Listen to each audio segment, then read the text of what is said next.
All right, let's talk about something that happens with terrifying speed and force in the power engineering world, faults. And look, understanding these isn't just some academic exercise, right? It's an absolutely critical skill for keeping the lights on and making sure our systems are safe. So let's get into it. We're going to open up the forensic toolkit that engineers use to make sense of all this electrical chaos. Just picture this for a second. A single lightning strike hits a power line. Instantly, you've got a short circuit, right? And that diverts a massive current. We're talking thousands of times higher than normal, surging through the system. This is no slow burn, folks. It's a sudden, explosive release of energy that requires a super fast, super smart response. The thing is, you can't really protect against something if you can't predict it. That's why engineers have come up with this really systematic way to basically dissect these violent events. To calculate every little characteristic, and then design systems that can actually withstand and safely shut them down.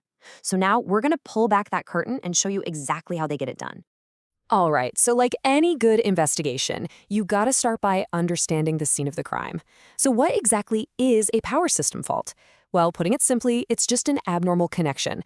Think of it as a short circuit, creating a super easy, low impedance path for current to flow where it absolutely should not be going. And the culprits? They're often the usual suspects. Lightning, that's a big one, causing what we call flashovers. But you've also got insulation that just gets old and wears out. High winds can literally smash overhead lines into each other. And yeah, believe it or not, sometimes it's as simple as a squirrel or a falling tree branch making that accidental connection to ground.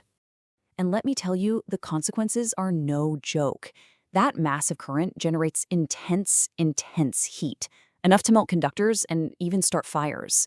It also creates these incredibly powerful magnetic fields, and the electrodynamic forces from those, they're strong enough to physically bend thick copper bus bars or just rip cables right out of their connections. This whole sudden energy release can cause literal explosions and threaten the stability of the entire grid. And this right here really drives home the real-world stakes. I mean, a piece of gear like this power transformer is the heart of a substation. It costs millions.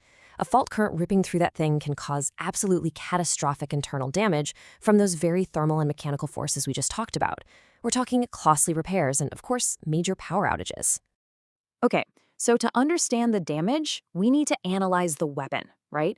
And in fault analysis, the number one piece of evidence is the short circuit current itself. The thing is, it has a very specific and very dangerous signature. So take a look at this waveform. You can see right away the fault current is not a nice, clean sine wave. It's lopsided, it's asymmetrical. And that shape, it tells a really critical story. To understand that story, we've got to break it down into its two basic parts. Okay, so the first part should look pretty familiar. It's the asymmetrical component. This is basically the powerhouse of the fault, the alternating current you'd expect to see. But notice how its amplitude isn't constant? It's actually decaying over time, and we're going to get to why that happens in just a minute. Now, the second part, this is the real troublemaker. It's called the DC offset. It's this temporary, one-way current that kind of gets piggybacked onto the AC wave. And it's this DC component that literally pushes the entire waveform up or down, creating that really dangerous initial asymmetry. It's like a ghost in the machine that, thankfully, fades away pretty fast. And here is the big so what. Why do we care so much about this asymmetry?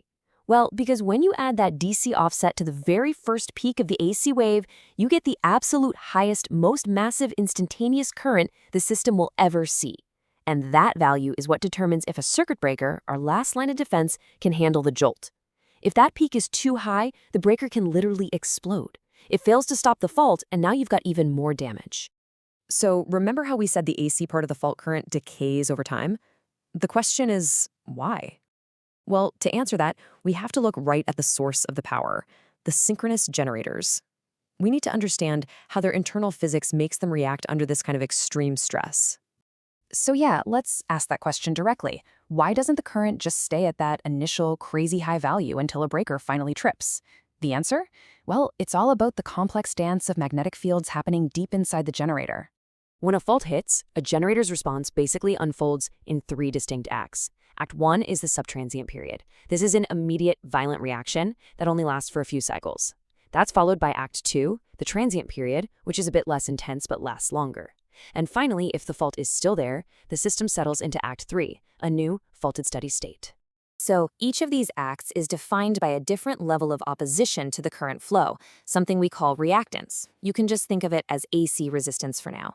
Right after a fault, in that subtransient period, the machine's reactance is at its absolute lowest. We call it X double prime D, and that's what lets the highest current flow. Then, as the generator's internal workings start to react, the reactance goes up to the transient value, X prime D. And finally, it settles at its highest normal reactance, XD. It's this steady increase in opposition that makes the AC fault current decay. You know, a really good analogy for this is a car's suspension hitting a giant pothole. That initial impact, it feels incredibly stiff, right? A hard jolt. That's your subtransient period, lowest reactance, highest current. Then, the suspension starts to give a little, absorbing the shock. That's the transient period. And finally, the car settles back to its normal ride height. That's your steady state. Okay, so we're getting a handle on how a generator reacts. But there's a catch. What we've been describing is for a perfect, balanced short circuit across all three phases. And honestly, that's pretty rare. Most real-world faults are messy. You know, a single line hitting a tree. This creates a totally unbalanced electrical puzzle, and trying to solve that directly is a nightmare. To handle all that chaos, engineers needed a much more elegant tool. So here's the fundamental challenge, right? An unbalanced fault takes this beautifully symmetric three-phase system and turns it into a total mathematical mess. So the question becomes, how can engineers take this super complex problem and simplify it into something they can actually manage, something they can solve with basic circuit theory? Well, the answer actually came more than 100 years ago from an engineer named Charles Leggett Fortescue. He came up with this remarkable theorem that proved that any unbalanced three-phase system, it doesn't matter how messy it is, can be mathematically broken down into three completely separate, perfectly balanced systems. I mean, this single idea totally revolutionized power system analysis. And these three balanced sets, we call them symmetrical components. First, you have the positive sequence. This represents the normal, healthy power flow we want. Then there's the negative sequence. Think of it as a balanced system spinning in the opposite direction. It's like a phantom that only shows up during unbalanced faults, and it's especially nasty for motors. And finally, you have the zero sequence, where all three components are moving together, in phase. This one is crucial because it only carries current when there's a fault that involves a connection to the ground. Now look, this theory isn't just some abstract math. It's an incredibly practical tool. What it lets engineers do is create a simple, single-phase circuit model for each of these three sequence components. Then, to simulate a specific kind of fault, all they have to do is connect these simple models together in a very specific way. So, in a perfectly healthy, balanced power system, like what you're seeing here, these three sequence networks are totally independent. All the real power is flowing happily in the positive sequence network. The negative and zero sequence networks, they're basically asleep, just sitting there dormant. They're off in their own mathematical worlds, not interacting at all. But the instant an unbalanced fault happens, let's say a single power line touches the ground, everything changes. The physics at the point of the fault create a whole new set of rules for how these networks connect. And for this specific case, a single line-to-ground fault, it turns out the three networks just connect in series. And that's the beauty of this method. You take a complex, messy, real-world event and you transform it into a simple series circuit. Now, anyone who knows Ohm's law can solve for the currents in each network, add them up, and find the actual current flowing at the fault. It's brilliant.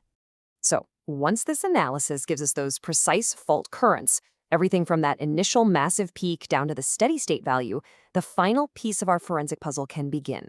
And this leads us to the ultimate question for protecting the system. What kind of circuit breaker, what kind of fuse is tough enough to step in and safely stop that flow of destructive energy? That, right there, is where all this engineering meets hard reality.